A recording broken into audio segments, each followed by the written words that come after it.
Hello YouTubers.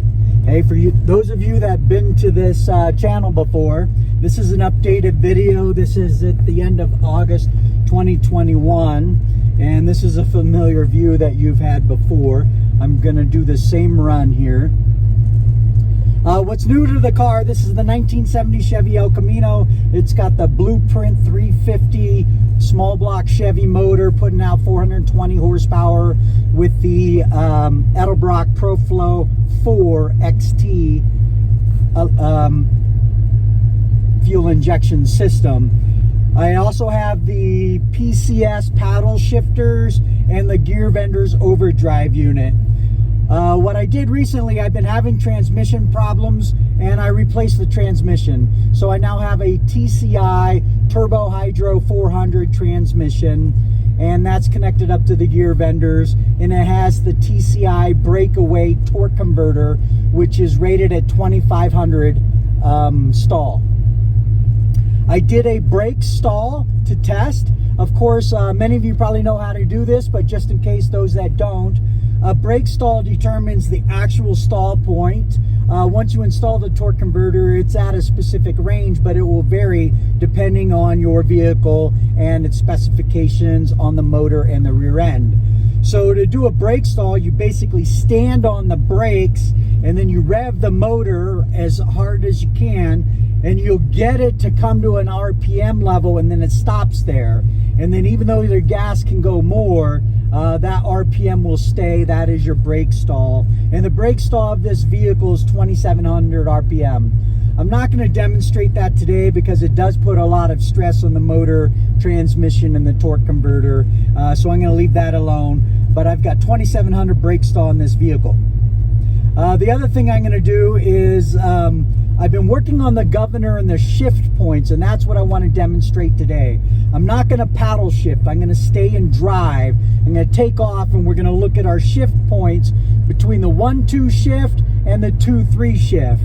I've probably changed the governor settings, the weights, and the springs about... this is probably trial number 9 or 10, and then in this new transmission, this is probably number 3 or 4.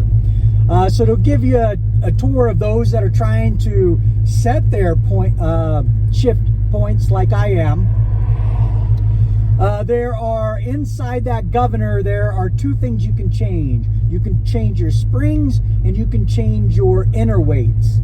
The lighter the inner weight, the higher the RPM shift point is. And the heavier the weights, the lower or earlier shift points you're going to get in shifting. My goal is this motor has a peak of 420 horsepower at 5800 RPM. So I want to try to get a shift point at about 5400 RPMs is what I'm aiming for. And I just did a couple trials, and where I'm at with this setup, I see the camera fell. Where I'm at this setup is 5200 RPMs at the 1-2 shift point. And I am right at 5600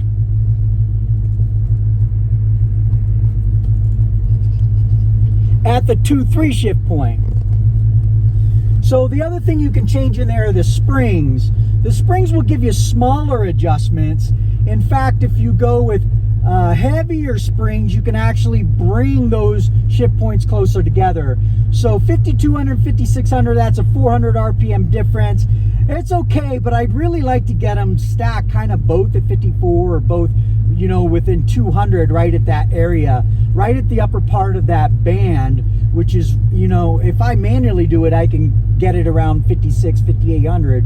But when I just take off, I want it a little bit more conservative. So that 52 to 5400, I'd like them both right around there. So I may go back and make another change and go with those springs. But in general, if you want later shifts, you want to go with lighter springs. this is what I've learned, and this is the real tricky part, is you really need a combination. You can't just go to the two lightest springs and expect them to be together, because you need heavier springs to bring them together, but lighter springs to take them later in the shift period. So it's the trial and error. I've actually gone with heavy springs to try and get them together, and then what that did is it made my 1-2 shift at 3,500. That's where I got last night, and I'm like, dang it, you know, I thought bringing them together. So again, trial and error, but you want to go lighter weights to get your shift points where you want them.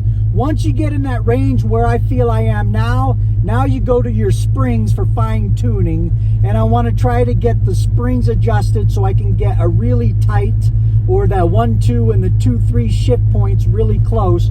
I'm 400 RPM difference. I want to try to get them right about 200 or 300 RPM difference. All right, let's do a test drive here, and you can watch the tack and see where we can get, and then I'll call it out as we go.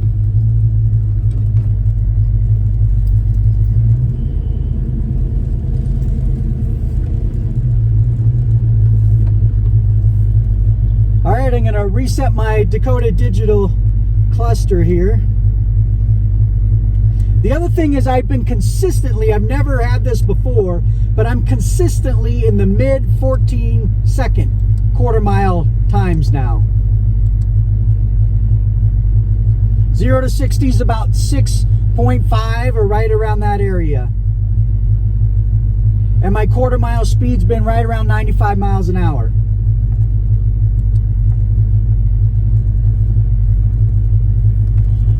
Okay, here we go. I'm going to give it a little gas with a little brake just to get the RPMs up, and we're going to launch. You're going to hear a nice squeal. Again, aiming for about, a 14.5 second. Again, I'm at 7,000 feet up here in Flagstaff, Arizona.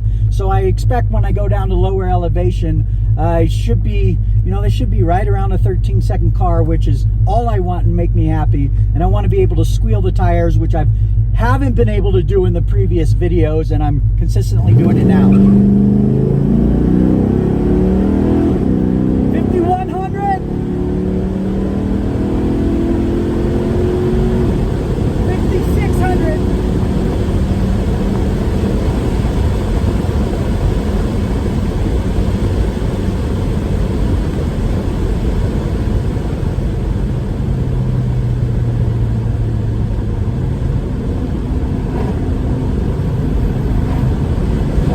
Coming up behind me.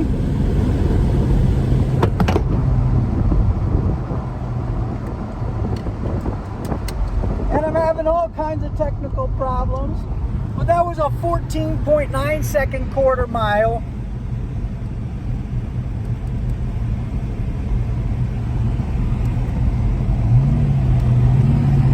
Let's see what we can see here. 0 to 60, 6.4 seconds. 92 mile an hour, not my best run, but again, playing out here, having a good time. I'll see you guys later.